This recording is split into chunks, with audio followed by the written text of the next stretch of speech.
ಸ್ನೇಹಿತರೆ ನಮಸ್ಕಾರ. ಜೇನ್ಗರಿ ಯೂಟ್ಯೂಬ್ ಚಾನಲ್ಗೆ ಸ್ವಾಗತ. ಸದ್ಯ ನಿರ್ಮಲಾ ಸೀತಾರಾಮನ್ ಅವರು ಟ್ಯಾಕ್ಸ್ ವಸೂಲಿಗೆ ಪಣ ತೊಟ್ಟ ಹಾಗಿದೆ. ಎಲ್ಲಿ ನೋಡಿದ್ರು ಟ್ಯಾಕ್ಸು. ಕ್ರೀಮ್ ಬಂದು ತೊಗೊಂಡ್ರೆ ಒಂದು ಟ್ಯಾಕ್ಸು, ಬರೀ ಕ್ರೀಮ್ ತೊಗೊಂಡ್ರೆ ಇನ್ನೊಂದು ಥರದ ಟ್ಯಾಕ್ಸು, ಇನ್ನು ಬ್ರೆಡ್ನ ನೀವೇ ತೊಗೊಂಡು ಅದಕ್ಕೆ ಕ್ರೀಮನ್ನು ಬೆರೆಸ್ತೀರಿ ಅಂದರೆ ಅದಕ್ಕೆ ಇನ್ನೊಂದು ತರಹದ ಟ್ಯಾಕ್ಸು. ಹೀಗೆ ಚಿತ್ರ ವಿಚಿತ್ರವಾದಂತಹ ಟ್ಯಾಕ್ಸ್ಗಳು ಮನಸ್ಸಿಗೆ ಬಂದಂತೆ ಜನಗಳಿಂದ ವಸೂಲಿ ಮಾಡಲು ಈ ಸರ್ಕಾರ ಮುಂದಾಗಿದೆ. ಮುಂದುವರೆದ ದೇಶಗಳಿಗೆ ಹೋಲಿಸಿ ನೋಡಿದರೆ ನಮ್ಮ ದೇಶದ ರಸ್ತೆಗಳು ಕಳಪೆಯಾಗಿವೆ ಅನ್ನುವಂತಹ ವಿಚಾರವನ್ನು ಸ್ವತಃ ಕೇಂದ್ರದ ಸಾರಿಗೆ ಸಚಿವರಾದ ನಿತಿನ್ ಗಡ್ಕರಿ ಅವರು ಸಂಸತ್ನಲ್ಲಿ ಒಪ್ಪಿಕೊಂಡಿದ್ದಾರೆ. मैं जब वर्ल्ड कॉन्फ्रेंस में जाता हूं तो मुंह छुपाता हूं क्योंकि सबसे गंदा रिकॉर्ड अगर वर्ल्ड में किसी का है तो हमारे देश का है. ರಸ್ತೆ ಏನೋ ಕಳಪೆ ಆಗಿವೆ ಸರಿ, ಆದರೆ ಟೋಲ್ ವಸೂಲಾತಿ ಮಾಡಲು ಈ ಹೆದ್ದಾರಿ ಪ್ರಾಧಿಕಾರಗಳು ಹಿಂದೆ ಸರಿದಿದೆಯಾ? ಖಂಡಿತ ಇಲ್ಲ. ಅನಧಿಕೃತ ಟೋಲ್ಗಳಿಗೆ ಬ್ರೇಕ್ ಬಿದ್ದಿದೆಯಾ? ಬಿದ್ದಿಲ್ಲ ಅಂದ್ರೆ ಯಾವಾಗ ಬೀಳುತ್ತೆ ಅನ್ನೋ ಹಲವಾರು ಪ್ರಶ್ನೆಗಳು ನಮ್ಮನ್ನ ಕಾಡುವುದು ಸಹಜ. ಬೆಂಗಳೂರು ಮೈಸೂರು ಹೆದ್ದಾರಿ ನಾನು ಮಾಡಿಸಿದ್ದು, ಕೇಂದ್ರದಿಂದ 6,400 ಕೋಟಿ ರೂಪಾಯಿ ನಾನು ತಂದಿದ್ದು ಅಂತ ಕೊಚ್ಚಿಕೊಳ್ಳುವ ಪ್ರತಾಪ ಸಿಂಹ ಅವರು ಯಾವತ್ತಾದರೂ ಜನಗಳಿಗೆ ಏನು ತೊಂದರೆ ಆಗ್ತಿದೆ, ಇದಕ್ಕೆ ಪರಿಹಾರ ಏನು ಮಾಡಬೇಕು ಅನ್ನುವುದರ ಬಗ್ಗೆ ಯೋಚನೆ ಮಾಡಿದ್ದಾರಾ? ಸಾಧ್ಯವೇ ಇಲ್ಲ. ಇವರು ಏನು ಮಾತಾಡಿದ್ದಾರೆ ನೀವೇ ಕೇಳಿ.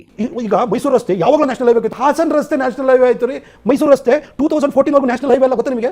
ಆಮೇಲೆ ನ್ಯಾಷನಲ್ ಹೈವೇ ಮಾಡಿಕೊಂಡು 2016 ಅದನ್ನು ಫಾರ್ಮಲಿ NHAಗೆ ಹ್ಯಾಂಡ್ ಓವರ್ ಮಾಡಿಕೊಂಡು ನಮಸ್ಕಾರ ಸರ್ ಇದೊಂದು ಹೈವೇ ಒಂದು ಅಪ್ರೋಲ್ ಕೊಡಿಸಿ ಅಂತಂದೆ. ಭೂಮಿ ಪೂಜೆ ಮಾಡಿಸ್ಕೊಡೋಣ ಮೋದಿ ಅವರಿಗೆ, ನಮ್ಮ ಪೊಲಿಟಿಕಲಿ ಹೆಲ್ಪ್ ಆಗುತ್ತೆ ಅಂತ. ಮತ್ತು ಇದನ್ನ 6,400 ಕೋಟಿ ರೂಪಾಯಿ ಬೆಂಗಳೂರು ಮೈಸೂರು ಹೈವೇಗೆ ಮೋದಿ ಅವರ ಹತ್ರ ಘೋಷಣೆ ಮಾಡಿಸ್ಕೊಡ್ತೀನಿ, ಆಯ್ತು ಬಿಡು ನೀನು ಇಷ್ಟು ಕೇಳ್ತಿದ್ದಿಲ್ಲ ಅಂತ ಹೇಳ್ಬಿಟ್ಟು ಘೋಷಣೆ ಮಾಡಿದ್ರು. ಇನ್ನ ಮುಂದುವರೆದು ಹಾಸನ ರಸ್ತೆ ನ್ಯಾಷನಲ್ ಹೈವೇ ಆಯಿತು ಅನ್ನೋ ವಿಚಾರವೂ ಕೂಡ ಮಾತಾಡಿದ್ದಾರೆ. ಹಾಸನ ಹೈವೇ ರಸ್ತೆಯ ಬಗ್ಗೆ ಆಮೇಲೆ ಬರೋಣ. ಮೈಸೂರು ರಸ್ತೆ ಹೈವೇನೇ ಆಗಿರಲಿಲ್ಲ, ನಾನು ಮಾಡಿಸಿದೆ, ಮೋದಿಯವರು ಬಂದು ಉದ್ಘಾಟನೆ ಕೂಡ ಮಾಡಿದ್ರು. ಮೈಸೂರು ಬೆಂಗಳೂರು ರಸ್ತೆ ನಿರ್ಮಾಣಕ್ಕೆ 6,400 ಕೋಟಿ ರೂಪಾಯಿ ವೆಚ್ಚ ತಗಲಿದ್ದು ಸ್ಯಾಂಕ್ಷನ್ ಮಾಡಿಸಿದ್ದು ನಾನು ಅಂತ ಹೇಳಿದ್ರು, ಅದು ಸರಿ. ಆದರೆ 6,400 ಕೋಟಿ ರೂಪಾಯಿ ಇವರ ಮನೆಯಿಂದ ತಂದು ಹಾಕಿದ್ರಾ ಅನ್ನುವಂತಹ ಪ್ರಶ್ನೆ ಮೂಡುತ್ತದೆ. ಜನಗಳ ತೆರಿಗೆ ದುಡ್ಡು ತಾನೆ.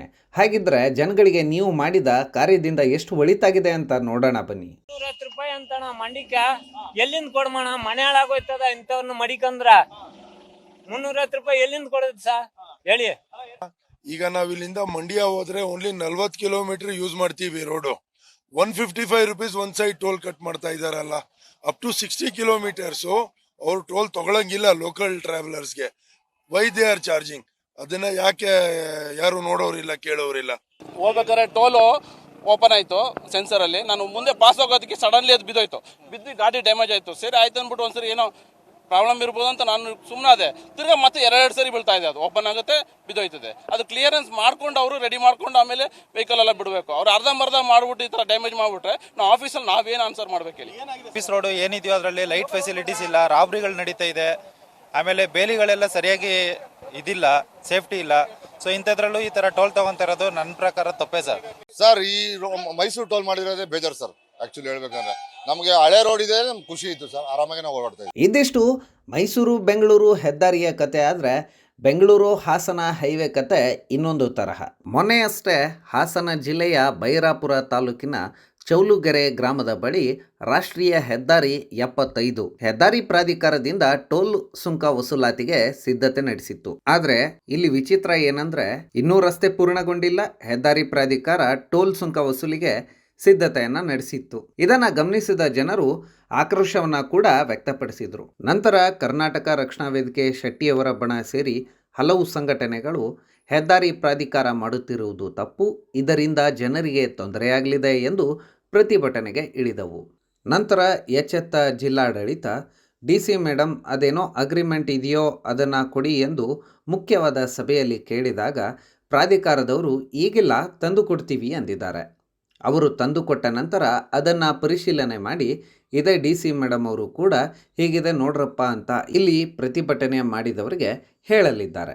ರಸ್ತೆ ಅಭಿವೃದ್ಧಿ ಪ್ರಾಧಿಕಾರವೇ ಆಗಲಿ, ಸರ್ಕಾರದ ಅದ್ಯಾವುದೇ ಸಂಸ್ಥೆಗಳೇ ಆಗಲಿ, ಯಾರು ಬಂದು ಏನು ಮಾಡಲಾಗದಂತಹ ಅಗ್ರಿಮೆಂಟ್ಗಳನ್ನು ಮಾಡಿಕೊಂಡಿರ್ತಾರೆ. ಉದಾಹರಣೆಗೆ ಹಾಸನದ ಚನ್ನಪಟ್ಟಣ ಬಸ್ ನಿಲ್ದಾಣ ಪಾರ್ಕಿಂಗ್ ವಿಚಾರದಂತಹ ಸಣ್ಣ ವಿಚಾರದಲ್ಲೂ ಜನ ಸಂಘಟನೆಗಳು ಏನು ಮಾಡಲಾಗದಂತೆ ಖಾಸಗಿಯವರಿಗೆ ಅಗ್ರಿಮೆಂಟ್ ಮಾಡಿಕೊಟ್ಟಿರ್ತಾರೆ. ಅಂದಮೇಲೆ ಅದರ ಸಾವಿರಾರು ಪಟ್ಟು ಹೆಚ್ಚು ವ್ಯವಹಾರದ ರಸ್ತೆ ವಿಚಾರದಲ್ಲಿ ಅಗ್ರಿಮೆಂಟ್ ಇನ್ನೂ ಬಲವಾಗಿ ಇರಲಿದೆ. ಇದರಲ್ಲಿ ಯಾವ ಅನುಮಾನವೂ ಬೇಡ. ಆದರೆ ಹಾಸನದಿಂದ ನೆಲಮಂಗಲಕ್ಕೆ 150 ಕಿಲೋಮೀಟರ್.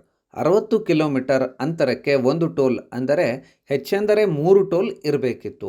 ಆದರೆ ನೆಲಮಂಗಲ ತಲುಪುವ ಹೊತ್ತಿಗೆ 4 ಟೋಲ್ ದಾಟಬೇಕಾಗುತ್ತದೆ. ಈಗ ಆಲೂರು ಬಳಿಯ ಟೋಲ್ ಸೇರಿಕೊಂಡರೆ 170 ಕಿಲೋಮೀಟರ್ಗೆ 5 ಟೋಲ್ಗಳಾಗುತ್ತವೆ. ಮೊನ್ನೆ ತಾನೇ ನಿತಿನ್ ಗಡ್ಕರಿ ಎಂಬ ರಸ್ತೆಗಳ ಕನಸುಗಾರ 60 ಕಿಲೋಮೀಟರ್ ಒಳಗಡೆ ಸುಂಕ ವಸೂಲಿ ಮಾಡೋದು ಅಪರಾಧ, ಮಾರ್ಚ್ ಹೊತ್ತಿಗೆ ಅಂತಹ ಟೋಲ್ಗಳನ್ನು ಮುಚ್ಚಬೇಕು ಅಂತ ಎಚ್ಚರಿಕೆ ಕೂಡ ನೀಡಿದ್ದಾರೆ.